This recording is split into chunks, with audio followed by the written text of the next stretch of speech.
주점의 묘한 손님. 장시가 발달하기 시작한 조선 중엽의 일입니다.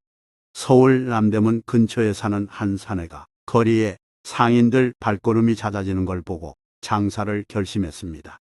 남문으로 드나드는 사람이 많으니 해장국과 막걸리를 함께 파는 주점이 잘 될 거야. 사내는 첫 영업당일 일찍 일어나 해장국을 끓였습니다. 새벽에 통행 금지를 해제하는 파루가 울리자 주인은 즉시 가게 문을 열고 등불을 내걸었습니다. 그 직후 한 상주가 혼자 들어오더니 담담하게 말했습니다. 해장국에 술 한 잔 주시오.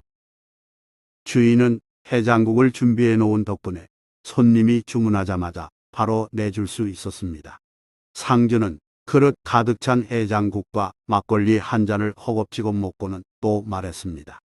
여기 술 한 잔 더 줄소.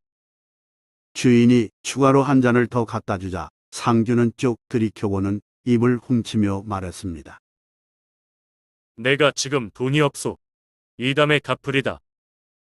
장사를 처음 시작한 날 마수거리의 외상이라니 장사꾼에게는 달갑지 않은 손님이었습니다. 우리말 마수는 처음에 팔리는 것으로 미루어 예측하는 그날의 장사운을 뜻하는 바, 마수거리가 빈손이라면 그날 장사는 허탕칠 가능성이 높기 때문입니다. 그렇지만 주점 주인은 불쾌한 내색을 하지 않고 웃으며 답했습니다. 그렇게 하구려. 아무렴 엎었소. 상주가 가볍게 인사하고 밖으로 나간 후에 얼마 지나지 않아 사람들이 연이어 들어왔습니다. 비록 마수거리는 외상이었으나 살짝 걱정했던 속설과 달리 손님이 많았고 해장국을 달라거나 막걸리를 주문했습니다. 주인은 그릇에 건더기를 넉넉하게 담아서 내줬고 손님들은 인심이 후하다며 좋아했습니다. 첫날 장사는 주인이 제대로 밥 먹을 겨를이 없을 정도로 그야말로 대성황이었습니다.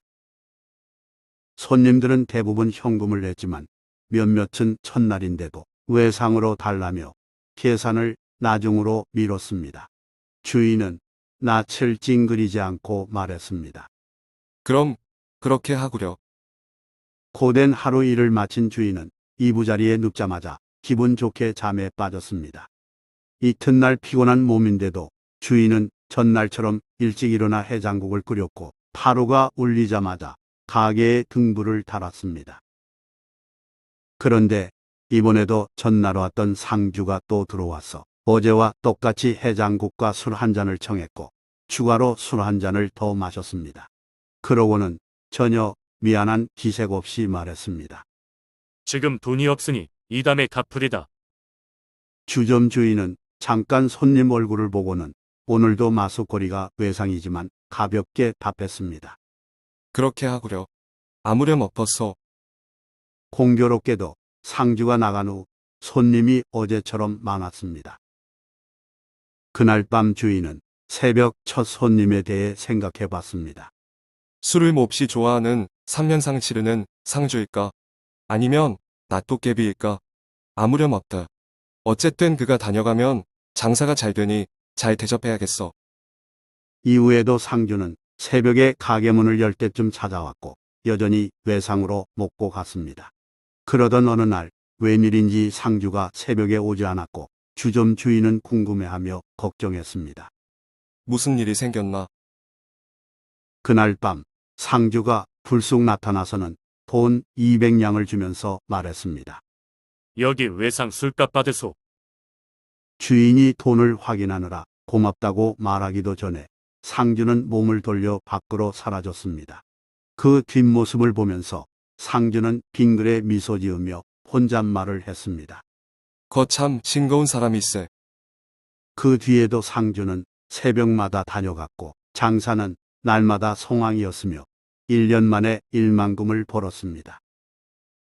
주점 주인은 돈 버는 것은 좋지만 잠을 제대로 자지 못하고 항시 바쁜 나날에 지쳤기에 갈등에 빠졌습니다. 이 일을 계속할까? 목돈으로 다른 일을 할까? 잘 되는 일을 손에서 놓자니 아까운 생각이 들었고 계속하자니 갈수록 지치는 몸에 자신감이 약간 없어졌습니다. 그래서 주인은 행운의 손님으로 여기고 있는 상주가 새벽에 찾아왔을 때 솔직히 물어봤습니다. 내가 술 장사를 치우고 다른 계획을 세워볼까 하는데 어떻겠어? 상주는 무표정한 얼굴로 답했습니다. 그것도 좋소이다. 그렇게 생각한다면 그리하리다. 주인이 집과 가게를 내놓으니 선해청 사령이 사겠다고 나섰습니다. 사령은 평소에 장사가 잘 되는 주점을 보고 눈독을 들였기에 집값을 깎지 않고 달라는 대로 줬고 가게에 딸린 식기와 부엌 살림 일체도 후하게 치렀습니다.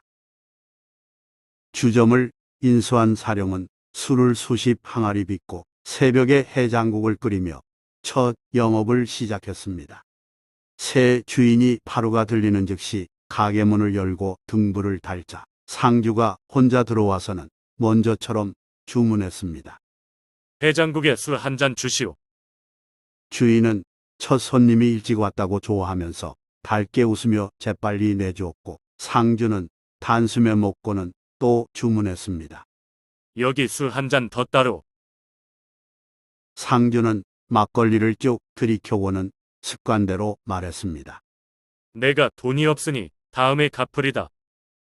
그 말을 처음 들은 주인은 당황해하며 상주에게 화를 냈습니다.